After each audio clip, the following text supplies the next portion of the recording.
bandwagon? I did not jump off. I believe I heard jump off with both feet. I And hit jumped the off the Steelers Okay. bandwagon. You were down on Seattle for a long time. I was getting ready to, and as soon as I got ready to jump, Russell Wilson grabbed me by my collar and pulled me back on. He or Pete Carroll. So Pete Carroll said last night after the game that you've seen these, he used the word shifts from us before, meaning momentum swings, where suddenly they just turn it like 2/3 of the way through.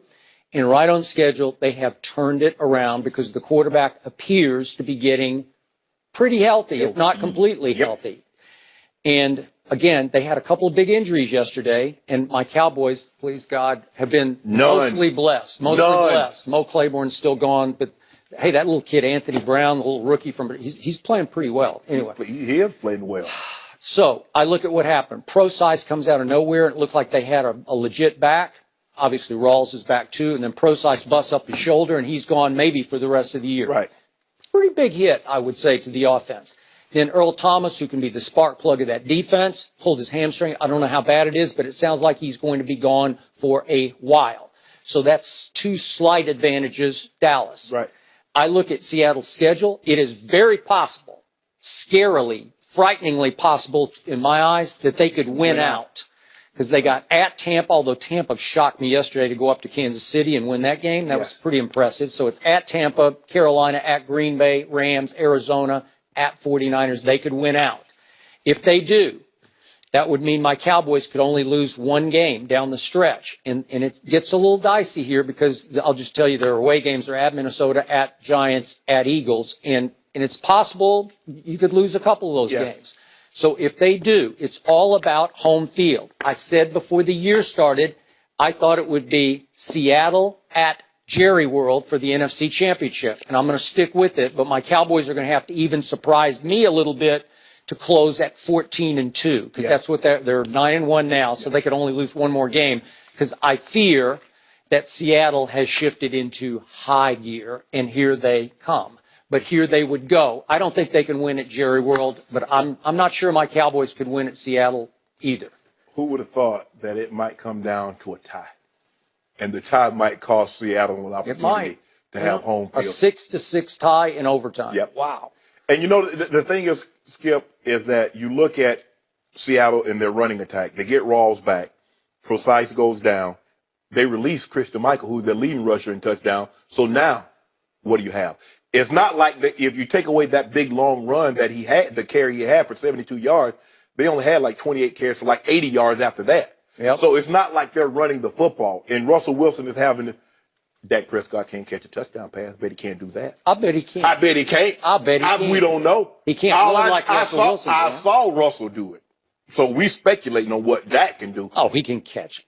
We don't know that. Come on. But that being said, I would say if I had to pick one of these teams, I would take Seattle for the simple fact we know what they are over the last 3 to 4 years. And this time of the year, as Pete said, they're normally riding along in second and third gear, and somehow they're able to get to fourth. No matter who's in the lineup, it doesn't matter. Now, Bennett's going to come back at some point in time. He's their best defensive lineman, I believe. He's the one guy that you must account for on that defensive line. Tom Brady always says that's the guy. So you put him along with Averill and Clark, and they can do some damage. The linebackers, I like what they represent. Richard Sherman, because see, this is why I give Seattle the advantage. Richard Sherman can take Dez Bryant one-on-one. Cam Chancellor can take Witten one-on-one. So now, if I need to, I like Wagner and I like the other KJ Wright at linebackers to shut down Zeke. I like the matchup now. Now, you still, Cole Beasley's sneaky. I mean, you're looking at him like, man, this little dude ain't about to do nothing. And next thing you know, he's got like 15 yards in the first down, and now he's pointing. Yeah, Shed got hurt yesterday too, and I don't know his stature, but that's another corner. Yeah. So I would give a slight nod because I still believe as great as Dak is playing, I know what Russell represents come playoff time. I've seen his history. I know what this team is capable of in the playoffs. I have yet to see the Cowboys as well as they played, and as well as they played in 2014. They didn't look like this against Green Bay once they got to the playoffs. So with that being said, I would give the slight nod to Seattle because I know what they represent, and come playoff time, they're a different animal. And so That's my story, and I'm sticking to it. And all I can remember is the third quarter of the third dress rehearsal preseason game at Seattle. No, listen to me. Zeke decided to make a statement against that Seattle Legion of Doom or Boom or whatever it is, and he just started head hunting. Okay. Where's Cam? I'm looking for Cam. I bust through this front here because these pass rushers are all soft. They can't stop me. Oh, they're soft now. Yeah, they're soft against the run because listen, this is a grown man offensive line they beat. Oh, they for real? You know what? Now you see what's going to happen, Skip. Now, Cam Chancellor, someone, I don't know if Cam is up this early in the morning, but someone's going to tell him that Skip Bayless he watched said Zeke he headhunted you, dropped you on your bottom. Now you're going to cause Cam, when they play, to do something bad to Zeke. Okay. And you're going to feel bad because you brought it upon Zeke. Zeke didn't ask for this. Yeah. You brought this upon him. You could have left well enough alone. You could have said he went up to Seattle, third preseason game. He ran tough. But no, that wasn't good enough for you. You know what? I am not afraid. Could I have my camera, please, just for a second? Just for a second. Cam. He's coming. Okay. Okay. He's coming. So you want the egg on a 6'3", 232. Because Zeke said, where is that man? I can't remember what number. He's just looking for the number, and he goes and just rams him head on. I just want to take one big shot at him. Can I get a camera there? Cam, can you do something bad? When he tries to run over you, drop that forearm right in his chest, and I want Skip to say, I'm sorry, Cam. I'm sorry, yeah. Yeah, that's what I'm sorry you guys lost, Cam. I'm sorry. You know what the you know what the Seahawks represent in the playoffs, Skip. You know they take it up a notch. They're the Legion of Boom. Well, that's my story, and I'm sticking to it. Okay. How about that? Okay. We'll find out. Coming up, has Charlie Strong gotten a fair shot at Texas? Skip and Shannon debate that next.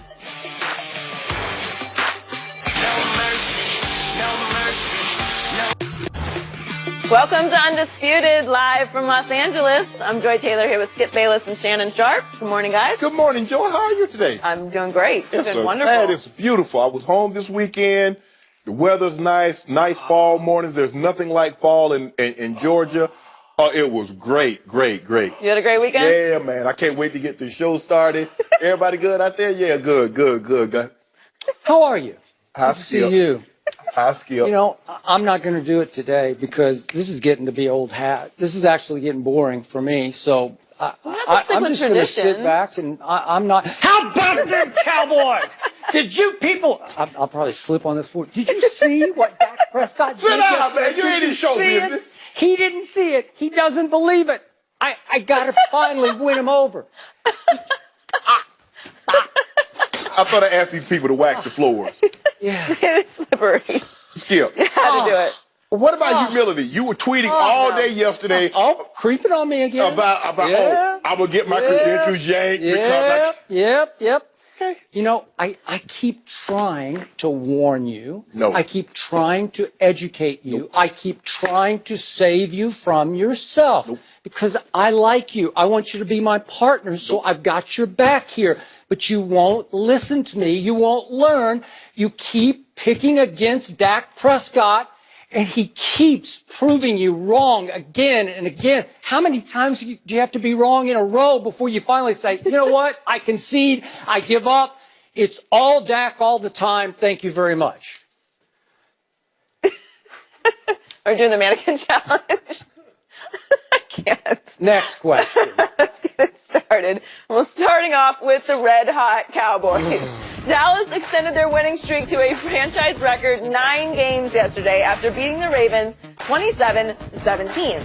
Dak Prescott threw over 300 yards with 3 touchdown passes, and Ezekiel Elliott broke Tony Dorsett's franchise rookie rushing record for the now 9-1 Cowboys. Skip, you predicted they would win. And you thought it would be close. I did. So how do you feel about the Cowboys today? I thought the Ravens would score 17 because that was my score prediction, 20-17. And Dak actually proved me wrong again because he scored 27 instead of just the 20 I thought it would take to win this game over the Ravens. I'm not going to say I told you so, but I told you so. And I got to go back to September 6th. I told you on our first day of this show's history that in all my years of covering pro football back to the mid-1970s, I'd never seen anything like this kid through 3 preseason games. And of course, you, right on time, and you should have said this to me, it's just the preseason. Yep. But I said the poise, the accuracy, the maturity, the stature he showed me in the pocket at Seattle in that third dress rehearsal preseason game when Romo was knocked out on the third play. And Dak stood in against that blitz time and time again. And I said, this is real. And now, through 10 games at 9-1, and I'm going to remind you, Dak, if you look back at the numbers, played plenty well enough to win the opening day game against the Giants. If you look at the numbers, his QBR that day was 60, and they had every statistical category was plus Dallas in that game, except the final score was 20-19 because Measly Beasley dropped a touchdown pass on the 2-yard line early, and my man Dez Bryant failed to control a touchdown pass in the back of the end zone mid-game. That was the difference in 20-19. So now we come up to 9-1 Dallas. And again, I'm going to say it. In all my years of covering this game, I've never seen anything like what this kid keeps doing. And furthermore, anything like how little credit he's now getting for what he does. I don't think the world's buying in yet. I don't think the world has really discovered Dak Prescott because I don't feel, maybe you do, but I don't feel any phenomenon like the Tebow-esque phenomenon, the Cam-esque phenomenon when Cam exploded onto the scene, even Cam dabbing through last year's MVP season. I just don't feel it. I don't get it because it's too subtle. He's doing it slowly but surely. He's doing it methodically. He's doing it unspectacularly. He doesn't dab. He doesn't have a celebration. He doesn't even do this because the show gets stolen by his running back doing this time and time again. He's the more exciting player. And so it's like, well, it's the running back. It's the offensive line. They haven't played that hard to scare. I keep hearing all of the above. And I told you 2 weeks ago in New York City, what was that? Actually, a week ago in New York City, I said, he's my midseason MVP. And now to me, he should be running away with MVP. And I don't hear a peep about that. Yesterday was Dak Prescott's greatest achievement to me because as we talked about on Thursday, we didn't have a show on Friday, this was his toughest test. This was a grown man football team, the Baltimore Ravens, that knows how to play football. This team threw everything at Dak Prescott, including blitz after third quarter blitz, and he burned it again and again and again, especially on the little slant touchdown to Dez Bryant that he carried Young into the end zone on. And the reason he's doing it is because he's a grown man quarterback. He's 23 to me, going on 33. And got off to a little bit of a shaky start, which we've seen him do a couple times.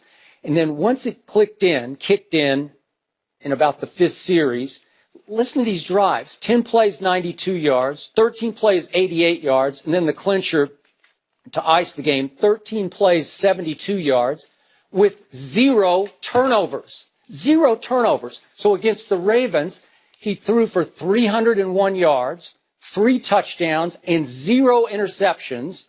His team had 0 turnovers. And I don't know what's not to like about this. QBR yesterday of 98.4. And Joe Flacco after the game is saying, we should have beat that team. Yeah, Joe, you need the football to beat that team, and he won't give it back to you. Maybe Flacco's right, because we saw what happened early in the game. Boom, boom, boom, just ran the ball right down their throats. We get that. The defense isn't very good. The quarterback and his offense is winning time of possession every game, dominating the NFL. Number 1 in time of possession, number 1 in time per scoring drive. That's how you win. That's MVP. When will the world wake up and realize Dak Prescott is dominating the league this year as a 4th-round rookie? And again, I have never, ever seen anything like this. The floor is yours. You'll finally? If the floor is mine, you going to let me talk a little bit now? Skip, can I just talk about the Ravens for a second? 12 penalties, 136 yards. What team that's as good as the Cowboys appear to be are you going to beat if you commit 12 penalties for 136 yards. They had one player that had 3, Zuta. Now, why why did he get all these penalties? Okay, we'll debate that another time. They allowed the Cowboys to possess the ball over 11 more minutes. Third down, they were 33%. They held Zeke in check the first half, 6 of 26. So I thought they did a great job. You're right. If you know what the Cowboys are, you know what they represent.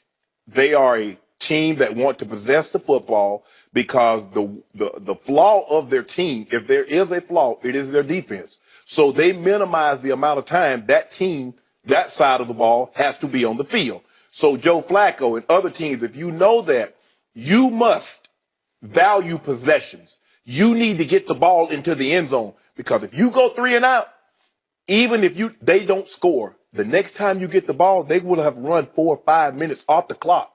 You're not going to get the ball a whole lot. Because if you think about it, they only had 9 possessions. 9 possessions. You need to be near flawless. You got to score on 50% of those possessions at the bare minimum to have a chance to beat this football team. Skip, I'm going to have to give Dak some credit because I thought the Ravens would take Zeke away. And they did for the most part. He did have 25 rush attempts, 97 yards. He didn't get out the end zone, a little less than 4 yards a carry. But when the guy goes 14 or 15 for 146 yards and 2 touchdowns in the second half, and then he has 11 first downs, and of those 14 completions, 11 of them went for first downs, it's going to be hard to beat him. Skip, I carry this pen around. You know why I carry this pen around, Skip? Because the Cowboys keep making me check boxes. Win, Cowboys won. Zeke running, Zeke. They run the football. Dak doing Dak throwing deep. Dak checking the ball down. Dak playing with poise. I got 1 X in the box. Jerry have yet to name him as his starting quarterback. That is correct. So until Jerry gets into steps in front of a camera, speaks into a mic, and says Dak Prescott is my starting quarterback, then and only then am I willing to say, you know what? This team is a legit Super Bowl contender because I still believe Jerry, as do you, is holding out hope that Dak will do something that would allow him just the slightest of opportunity to sneak Tony Romo back into the back door. I would agree with that. I think Dak Prescott was playing for his job yesterday, and that's another reason his degree of difficulty is higher than other starting quarterbacks.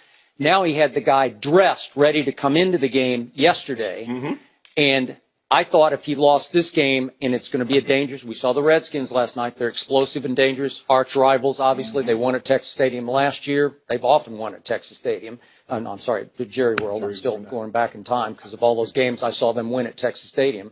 But the point is, Dak Prescott, listen to this. These are the stats that get lost. Dak Prescott's offense, that's the 8th consecutive game with at least 400 yards for his offense. That's tied for the longest single-season streak in NFL history with the 2007 Patriots, we know Brady to Randy Moss, and the 2013 Broncos, Peyton, just at the MVP level, at the height of his greatness, right? So all they have to do is put up 400 yards against the Redskins, which I'll predict right now they'll put up 400 yards because I think everybody can put up 400 yards on the Redskins. We saw Aaron Rodgers and company do it easily last night. Then they'll break the all-time record. But do you hear about this? Is anybody talking about this? No. It's too subtle. It's too slow but sure. It's too methodical. It's too bing, bing, bing. It's not spectacular enough, even though he'll throw some deep balls. Yeah, he will. He was very accurate yesterday throwing the deep ball. Because I think the biggest thing is, Skip, is that because of his offensive line and because of Zeke, they minimize his importance to a team. And, they ran the ball really and I'm not saying the running back last year, the running back that McFadden. Yeah. I'm not saying Darren McFadden is Ezekiel Elliott, but they ran the ball enough that if they had consistent QB play, they could have won some of those games that they lost. But because of Zeke has been unbelievable. I mean, he's on pace to break Eric Dickerson, where he fell a little bit behind it now. On pace to rush for over 1,800 yards. They got 3 first-rounders. They got 3 Pro Bowlers, all pro guys on the offensive line. Well, everybody can play quarterback. It's not that easy. because that's the same offensive line they had last year. They had those same weapons. Now, minus Dak, not Dak, but Dez was out for an extended period of time. But he doesn't get the credit that he deserved because Jerry won't give him the credit that he deserves. So if your owner, who has no problem telling you who's going to play, who's healthy, what's going on, if he won't come out and praise his own quarterback, the media sure is not going to do it. So, bottom line, are you ready to buy into my Cowboys? You're a big no. So basically, you're saying that yesterday was more about the Ravens committing, what was it, 12 for penalties, 136. Right? Okay, so that's it. That's why Dallas won, because the Ravens had 12 penalties, right? Well, they was only 33% on third down. They let the Cowboys. The Ravens were, yeah. Well, I keep saying let, but for whatever reason, I keep saying they let them have the ball for over 35 minutes. Man, I'm done talking about the Cowboys. No, you're not. They're lucky. Lucky. Let's talk more Cowboys. The Cowboys have the best record in the NFL, but the Seahawks are right behind them. Russell Wilson threw a touchdown pass and caught one as well in their win against the Eagles. Skip, who is the best team in the NFC right now? Your Cowboys or Seattle? I'm going to give my Cowboys a slight edge, but I do have high regard